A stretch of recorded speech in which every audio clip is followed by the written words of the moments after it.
망했다. 결혼을 한 달 앞두고 뇌졸중에 걸린 저는 결국 좌측 운동신경을 잃어버렸습니다. 아래측에 힘주시죠. 천천히. 그렇죠. 8개월 넘게 입원을 했고 지금도 재활을 하고 있지만 쉽게 좋아지지 않습니다. 힘 좀만 더 힘내세요. 그렇죠. 나가주시고. 예전에는 너무나 쉽고 당연했던 일상이 몇 배로 힘들어졌습니다. 자, 녹음 시작하겠습니다. 네. 다행히 일은 계속 할 수 있는 상황이지만 한 손으로만 모든 생활과 업무를 하다 보니 손이 너무 아프고 힘이 듭니다.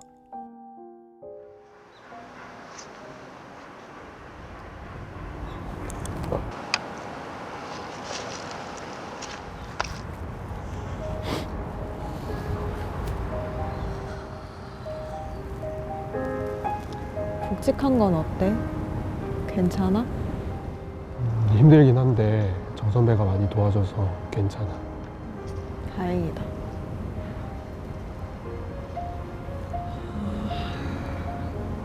엄마가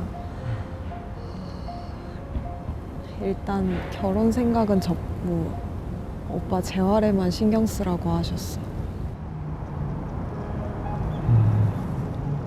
그래야지.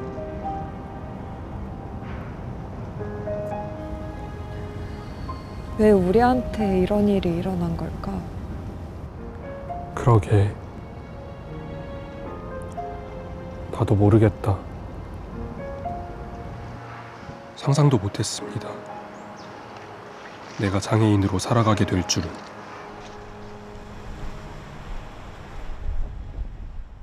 그래도 의지할 대상은 하나님밖에 없기에 마음을 다잡고 열심히 기도해보지만 이런 저를 다시 무너뜨리는 것들이 있습니다.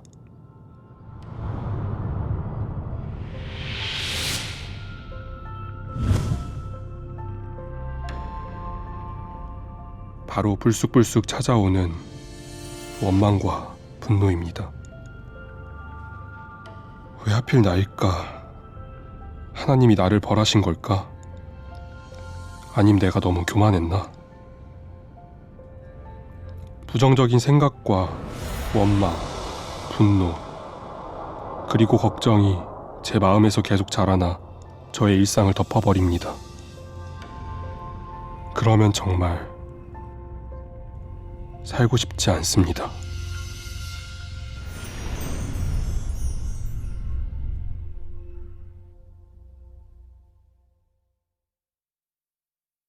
지금 하신 말씀에 대해서 제가 감히 뭐라고 조언 드릴 수 있을지 모르겠지만 혹시 마음을 넉넉하게 가져주신다면 제가 몇 가지 말씀을 드릴 수 있을 것 같습니다.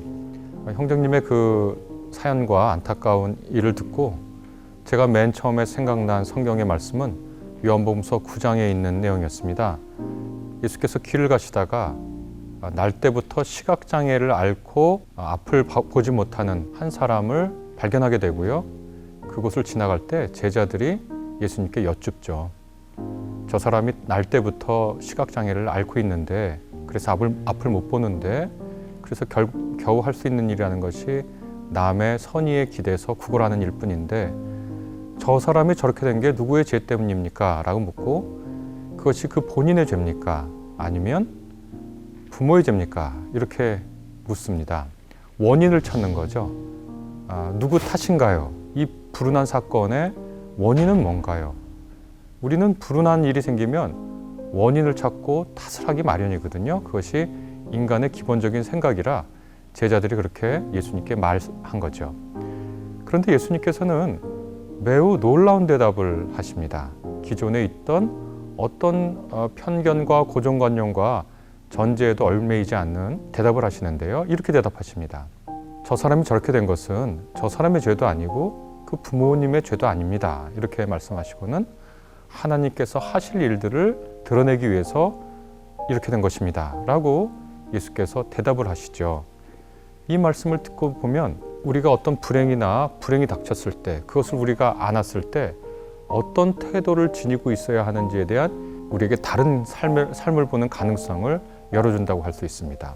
원인을 찾고 누구 탓을 하는 것은 해야 하고 또 해야만 하는 일이지만 그것이 자신을 불행에 더 매이게 하거나 그것이 자신을 과거에 매이게 해서 우리가 앞으로 충분히 살아갈 수 있는 더 아름다운 삶을 포기하게 한다면 그것은 원인을 찾고 탓을 하는 것이 오히려 우리 삶을 망가뜨릴 수 있죠. 그래서 예수께서는 과거에 얽매이거나 누군가의 탓을 하거나 어떤 불행에 자기의 시선을 집중하게 하기보다는 아예 시선의 방향을 돌려서 하나님이 하실 일들을 기대하는 그렇게 다른 삶의 가능성을 보게 하는 방향으로 대답을 하십니다.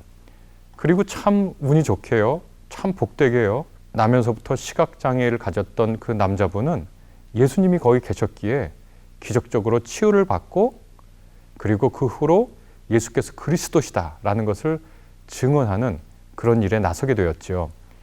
그런데 오늘 접한 이 형제님의 사연을 듣고 보면 정말 예수님이 여기 옆에 계셨으면 기적을 베푸셨으면 하고 우리가 바랍니다. 그러나 그렇지 않은 상황이라면, 그렇지 못한 상황이라면 저는 예수님의 이 말씀, 하나님이 하시는 일들을 보여주시기 위함이다 라는 이 말씀을 근거해서 몇 가지 형제님에게 감히 말씀을 드릴 수 있을 것 같습니다. 첫째는요, 의학의 도움을 꾸준히 받으시면서 절대로 포기하지 마시라. 말씀을 들어보니까 어떤 더 진전이 될 수 있는지 없는지, 지금이 마지막인지, 더 개선될 여지가 있는지 없는지 제가 잘 알지 못하겠습니다. 그러나 우리가 오늘 하나님께서 우리에게 허락하시는 의학의 도움을 받아서 우리 몸을 꾸준히 돌보고 살필 의무는 있지요. 그래서 형제님도 정말 예전에는 아무렇지도 않게 일상에서 했던 그 일을 지금 하시기 너무 힘들다는 것을 제가 미루어 짐작할 수는 있지만 그래도 하나씩 이전에 일상에서 했던 일들을 하나씩 회복해 가시는 훈련을, 노력을 놓지 마시라. 포기하지 마시라. 정말 어느 날 기적적으로 조금씩 회복되는 형제님의 모습을 보면서 기뻐하시라. 스스로에게 칭찬해 주시라. 이렇게 말씀드릴 수 있을 것 같습니다. 두 번째로는요, 비교하지 마시라. 이렇게 말씀드리고 싶습니다. 예전의 자기와 굳이 비교하지 마시라. 그리고 또 특별히 이 상황에서 중요한 것은 어떤 사람이 형제님과 비슷한 질환을 알았는데 그 사람은 이렇게 해서 기적적으로 낫고 빨리빨리 낫고 그래서 온전히 자기 삶을 회복했대. 이런 얘기들이 형제님 주변에 많이 들려올 겁니다. 이제 격려한다는 취지에서 하시는 말씀이겠죠. 그런데 그분들하고도 비교하지 마시라. 형제님의 페이스를 찾으시라. 그래서 조금이라도 하나 개선되면 스스로 칭찬해 주시라. 그렇게 두 번째 말씀드릴 수 있을 것 같습니다. 세 번째, 마음을 어떤 말을 들을 때 너무 섭섭하게 생각하지 마시라. 우리가 기분에 따라서요, 기분이 좋을 때는 좀 심한 말도 그냥 흘려 듣고요, 기분이 안 좋을 때는 작은 말도 그렇게 상처가 되잖아요. 우리가 살면서 다 압니다. 우리가 불행에 처해 있거나 어려움에 처해 있으면 참 작은 말도 날카로운 비수처럼 가슴에 꽂혀서 그게 하루 이틀 가는 게 아니죠. 우리가 그거 다 알고 있습니다. 그래서 하실 수 있으면 누군가 이러저러한 말로 형제님 가슴에 상처를 줄 때 그 말에 너무 연연하지 마시라. 그렇게 이제 말씀드릴 수 있습니다. 그 다음에는요, 동굴에 갇히지 마시라. 광장으로 나오시라. 이렇게 감히 말씀을 좀 드리고 싶은데요. 교회에 형제님을 지지하는 장로님, 권사님, 목사님, 전도사님 계십니다. 그분들이 형제님께서 장애를 얻기 전이나 후나 다른 사람으로 대하지 않으십니다. 오히려 더 배려를 하시려고 노력할 거예요. 그 사람들 사이의 연대, 교회에서 나누는 형제의, 교인들 사이에서 나눴던 그 성도 간의 교제 매우 중요하고 언제든지 선의로 형제님을 지지해주고 싶어 하실 겁니다. 그러니까 동굴로 들어가지 마시고 나오시라. 이렇게 말씀드리고 싶습니다. 또 마지막으로요. 하나님을 잃지 마시라. 이렇게 권면해드리고 싶습니다. 지금 불행을 당하고 아픈 상처가 있고 또 회복되지 못할 것 같은 그 절망 속에서 하나님께 원망하죠. 제가 감히 말씀드린다면 형제님은 그럴 자격이 있습니다. 하나님과 싸우실, 하나님에게 대드실 자격이 있습니다. 제가 아는 한 분은 불의의 사고로 자기 아들을 잃고 설거지하면서 매일 하나님과 싸우셨다 하더라고요. 형제님도 하나님과 싸우실 자격이 있습니다.